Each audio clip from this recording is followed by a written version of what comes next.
Thank you. It is so important that the public knows what's going on here in the Capitol, something that's going to affect the lives for generations to come, of their children, their grandchildren, for generations to come. But no, we're hiding behind closed doors, and that is not. My office staff tells me thousands of people are calling in to say, please do not vote for the vouchers. But the administration wants to keep that private. They think they have the votes for this voucher bill, but they don't. What they need to know, the public needs to know, is that they really need to be involved. And you can call your representative, but don't forget to call your governor too. He has the last word on that, and don't forget to do it. So with that in mind, I just want to remind people that this is not a bill for the poor people, even though they couch it as that. It is not a bill for poor, those who want to go to the private schools. They will not be able to go to the private schools as they cross the bill. This is a scam, and we must put it out there for the public to know what's going on in this building, that we are going to change the lives of education in the state of Texas, and how it will affect the state of Texas 10, 15, 20 years out. They must know. Thank you. So again, just to restate, these are the two most consequential bills in this legislative session.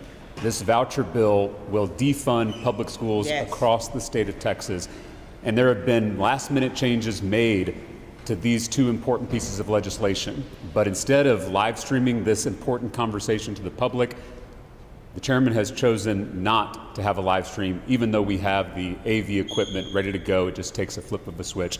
That is unacceptable. Texans deserve to see this conversation on the dais on these bills that will radically transform public education in this state. Right. We're happy to take any questions that you may have. What have the last 2 days been like? If it got postponed Tuesday, what have been the behind-the-scenes conversations about why this is happening the way it is, or changes? As all of you know, there is bipartisan opposition to vouchers in the lower chamber. That has been true throughout the history of the Texas House. It remains true today. There were concerns expressed about both of these bills from both sides of the aisle, and that is why the hearing was pulled down at the last minute. It's why it was delayed, so that those concerns could be discussed. Now we're going to finally have a conversation on the dais in the Public Education Committee about those concerns and how, if at all, those concerns were addressed. And Texans from all over the state aren't going to be able to watch that discussion, although there is a camera in the committee room that could broadcast that to Amarillo and Beaumont and McAllen and El Paso. But instead of turning on those cameras, the chairman has made the decision to keep this meeting, this important conversation, inaccessible to the public.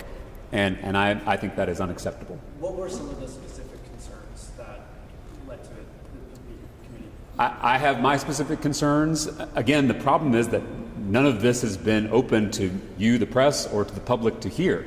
This will be the only chance for us to actually answer some of those questions. I can't even answer those questions because I am not in all of these conversations. The reason that we have open hearings, the reason we have a live stream, the reason that we allow the public to listen to the conversation on the dais is that so that we can get answers to those questions. I worry that now Texans from all over the state aren't going to get answers to that important question. Why was the hearing pulled down at the last minute? What are the concerns with this bill? What changes, if any, have been made to these bills over the last 48 hours? These are important questions that you're asking me, that Texans are asking us.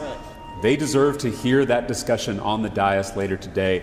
And the tragic part is that the capability is there to broadcast this conversation to the entire state, and the chairman has made the decision not to do so. And again, that decision is unacceptable. Representative, what would your response be to the speaker saying that they can both fully fund public education and start this program? Every budget decision is a choice. The voucher bill and House Bill 2 are coming from the same pot of money, despite what the governor says. It's all coming from general revenue. Any dollar spent on a voucher to help the wealthiest families in the state is a dollar not spent on public education. We have a choice to make here. Are we going to help our underfunded public schools that are facing a funding emergency, Or are we going to give our tax dollars to the wealthiest families in the state who are already sending their kids to private school? You cannot do both. And we fear that if this voucher passes, that it will systematically underfund an already underfunded public education system. We have a school funding emergency in this state. Schools are closing in every community, in Austin and Dallas and Houston and San Antonio, El Paso, the Valley, in rural communities. Y'all, the journalists here have been covering those school closures on an almost weekly basis. Local property taxes are through the roof because the state government is not doing its fair share of school funding. Teachers are leaving at a rapid rate. The educators who are staying are having to work a second job to make ends meet. They're driving Ubers at night to make extra money. We have a crisis on our hands. So to spend $1 billion or $7 billion, which is what it's forecasted to grow to in the second biennium, on a voucher scam that will help only the wealthy in the state is unconscionable. So I reject this idea that we can do both. Every budget decision is a choice, and we don't have room to play around with taking those precious taxpayer dollars out of our public schools and giving them to wealthy families. That will hurt all 5.5 million Texas public school students around the state. Representative, regarding the live stream capabilities, have you brought these concerns directly to Chairman Buckley, and if so, what was his response? Yes, I have. Again, many of you have worked with me in the past and know my work in this body. I collaborate with my colleagues, including my Republican colleagues. I do not bring my concerns to the press first. I bring them to the appropriate colleagues. Yes, all of us have shared this concern with the chairman. We've said that this should be broadcasted live to Texans around the state so they can hear this important conversation. That request was denied. We'll take 2 more questions. Could you elaborate just he listened to you and just kind of said, no, we're not going to do that? I did not hear a compelling justification for that decision. You are free to ask Chairman Buckley if you'd like for a longer explanation. I don't understand how anyone can defend that decision. You could say, let me get a little wonky for a second, because we do have formal meetings where all we're doing is voting out a bill. Many times those formal meetings, because of the pace of session, have to happen on the floor at a member's desk, or they have to happen in the Ag Museum because there's not a hearing room available. And so the technological capabilities are constrained. That is true. That is not the situation we're facing today. We are going to be in the same committee room with the same AV equipment. All it would take is a flip of the switch. And this formal meeting is not just a formal meeting. There is going to be lengthy discussion on the dais about these 2 bills and the last-minute changes. This is more than a formal meeting. We deserve to have a live stream. We deserve to let Texans be able to see what this conversation is going to be on the dais. And so given that set of facts, I can't understand how anyone would be able to defend this decision to keep this meeting from public view.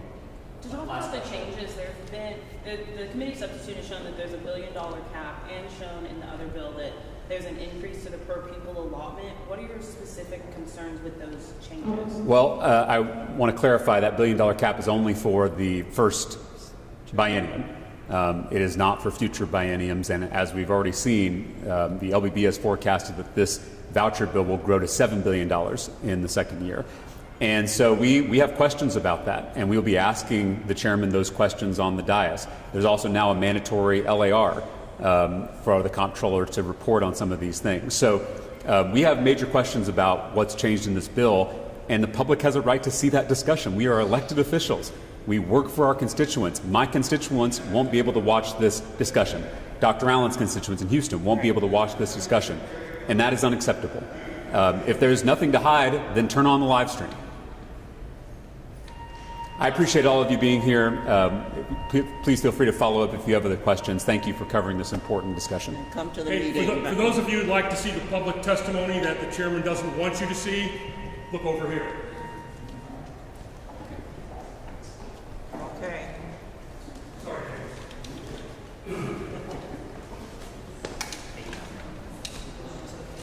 Thank you all.